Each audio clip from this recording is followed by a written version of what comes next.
mabasa, tututukan. Suspect sa pang-hold up, patay matapos makipagbarilan sa mga pulis sa Santa Cruz, Maynila. Pagpatay sa isang dating pulis at kanyang kaibigan na natagpuan sa loob ng isang kotse sa Laguna, posibleng dahil daw sa alitan sa pera. Nevada State Athletic Commission, ipapareview ang resulta ng laban ni Manny Pacquiao at Timothy Bradley Jr. 3 hurado, hihingan ng paliwanag. Shooting ng Hollywood movie kung saan tampok si Manny Pacquiao, sisimulan na sa susunod na buwan. Huwag pahuli, tutok na sa unang balita.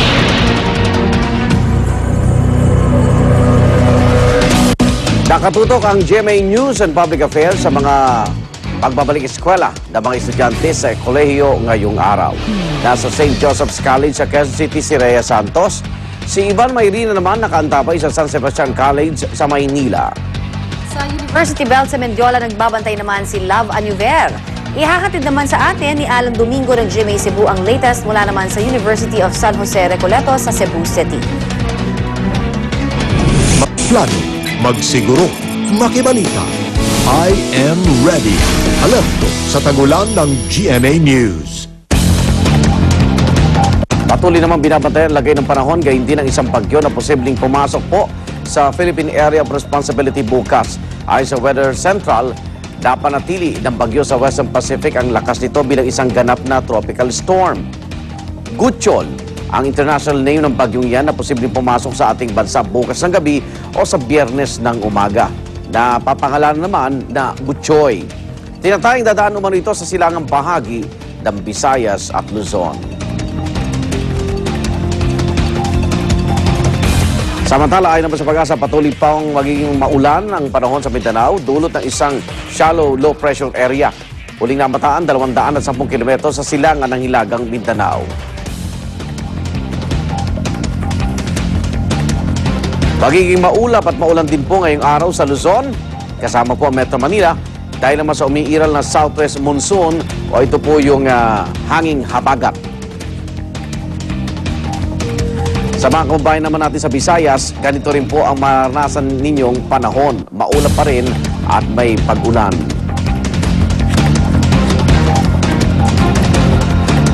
At dahil nga po sa mga pag-uulan sa ilang probinsya, kabi-kabilang pagbahaho ang naranasan dahil sa pag-apaw naman ng ilang ilog. Sa General Santos City at Sarangani, 2 ho ang naiulat na namatay dahil sa baha. Ilang mangingisda naman ang nailigtas matapos tumaob ang kanilang mga bangka sa laot. Naritong report. Kabilang mga lalaking ito sa 30 mga isdang nailigtas ng tumaob ang ilang bangka sa dagat sa Maiglan, Sarangani kahapon. Kwento nila, bigla raw lumaki ang mga alon sa dagat dahil sa masungit na panahon. Sa ngayon, patuloy pa raw ang rescue operation ng mga otoridad at inaalam kung may mga mangingisda pang hindi nakikita. Dahil din sa matinding pag-ulan, 5 barangay sa naturang bayan ang sinalanta ng flash flood. Isang residente ang patay matapos malunod sa baha. May mga bahay na naiulat namang natangay ng rumaragas ng tubig. Isa ring residente ang naiulat na patay sa pagbaha naman sa General Santos City. Sa Kidapawan, North Cotabato naman, nitong Lunes pa raw nagsimulang umulan. Ang resulta, umapaw ang 4 na ilog na nagdulot naman ng pagbaha sa mabababang lugar sa lungsod. 7 bayang naiulat na nasira matapos matangay ng rumalagas ang baha. Nasa 40 pamilya ang inilikas dahil umabot daw ng lampas tao ang tubig sa mga kalsada at bahay. Humupa na ang baha kahapon pero nag-iwan ito ng makapal na putik at mga sira-sirang gamit ng mga residente. Wala lamang naiulat na nasaktan. Nakaranas din ng baha ang bayan ng Kabakan sa North Cotabato dahil naman sa pag-apaw ng Pulangi River. Nagka-brownout sa ilang lugar matapos umanong tamaan ng kidlat ang ilang linya ng kuryente. 10 barangay naman sa Sultan Kudarat, Maguindanao ang binaharin kung saan may higit 300 residente ang inilikas. Inulan din ang ilang probinsya sa Luzon. Sa Calasiao, Pangasinan, problema ng mga residente ang mabilis na pagbaha na hindi naman daw agad humuhupa. Kaya ang ilang residente at motorista lumulusong na lang sa baha. Para sa unang balita, Oscar Oida, reporting. At para lalo pa tayong maliwanagan sa lagay po ng ating panahon, makakausap natin live dito po sa studio ang Science and Weather Consultant ng GMA News na si Ms. Karen Cardenas. Good morning po sa inyo, Ma'am Karen. Good morning, Connie. Ano ho ang inaasahan natin? Kailan ho ba ang inaasahang araw po ng pagpasok sa Philippine Area of Responsibility? Ito po nga tatawagin nating Bagyong Butchoy. Yeah.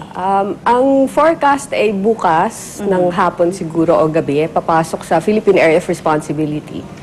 Okay. Pero ang sabi po ng pag-asa, hindi ho ito magla-landfall? Ganun po ba? Ang main forecast track ngayon ng Pag-asa at saka ng JTWC ay hindi siya magla-landfall, hindi siya tatama sa kalupaan. Alright. Pero may isang model na nagsasabi na maaring may maliit na posibilidad mangyari to. Okay.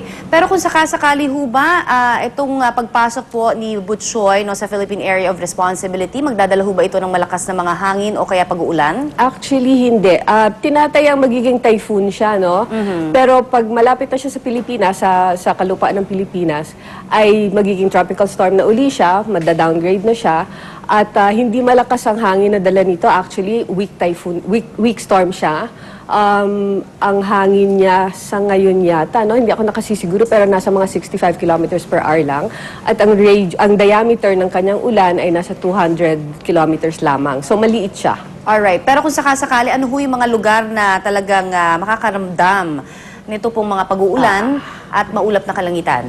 Kung sakaling lumapit nga siya at kung sakali yung maliit na posibilidad na maglandfall siya, malamang sa Northern Luzon, Calayan, Santa Ana, Babuyan Islands, Babuyan Channel, yung area na yun ang matatamaan. Pero, syempre, yung eastern seaboard ng Northern Luzon, maaapektuhan rin ng pag-ulan. Oho. Alam ko natin na papasok pa lang syempre yung mga bagyo natin sa Pilipinas. Sa atin pong tansya, sa pagtataya po natin, ilang bagyo pa ho ang aasahan natin hanggang matapos po itong ating hanggang December. Siguro po pwede nating makita na, no? Yeah, ang season ngayon, ang typhoon season 2012 compared to last year, magiging normal. Last year, mababa siya ng 10%. Pero itong taon na ito, magiging normal daw ang number ng typhoons. Wala pang binibigay na number ang Pag-asa kung ilan ang talagang tatama sa Pilipinas. Pero ang Western Pacific, ang tinataya ng ibang agencies ay mga hindi ko matandaan exactly yung number, pero nasa something like 8 super typhoons, 15 typhoons, and about 23 storms. Pero buong Western Pacific yon, ha? Hindi Pilipinas lamang. Pero ma'am, wala pa si Butchoy, pero nakakaranas na ho tayo ng mga pag-uulan. Ano ho ba ang nagiging dahilan yan? Dahil sa habagat. Kasi panahon na talaga ng tag-ulan, so expected na talaga natin yan. Alright, maraming salamat po sa inyo, Ms. Karen Cardenas, ang Science and Weather Consultant naman ng GMA News. Salamat po. Alamin naman natin ang paghanda ng mga ahensya ng pamahalaan ngayong panahon ng tag-ulan at makakausap natin live mula sa Camp Aguinaldo si Undersecretary Benito Ramos, Executive Officer ng NDRRMC. Good morning, Yusek Ramos. Igan, magandang umaga sa ating mga kababayan. Okay, meron naman tayong bagyo inaasahan. Kamusta yung paghahanda natin dyan, Yusek? Opo, Igan, sa katunayan nga ito dahil dito sa pagpasok nitong bagyo na galing sa Palau Republic, nakapaghanda na po tayo dito about 6 months ago pa, Igan. Pag hindi nagla-landfall, ganun din ng alerto, Yusek? Ganun din ang alerto dahil maski hindi mag-landfall ito, yung pag-uulan ay apektuhan niya itong eastern seaboard ng Republika ng Pilipinas. Umpisa niya dito sa eastern seaboard ng Mindanao at sunod dyan yung eastern Visayas at yung northern Luzon. Pag may disaster warning, kanino manggagaling yung anunsyo po? Galing dito sa NDRRMC Operation Center, Igan. Ang source namin ay yung Pag-asa, kaya nakatutok kami dyan sa Pag-asa para ma-warningan natin itong mga kababayan natin, lalo na yung mangingisda na napunta, pumalaot na bago itong bagyo na parating. Pero pag evacuation, coordinated with local government units po? Opo, at makita natin kahapon nga, Igan, yung governor ng Sarangani, si Governor Miguel Dominguez at saka yung mayor ng Glan, na kung saan may 2 tayong patay na at na-rescue alive. Na 40 ay nandun sila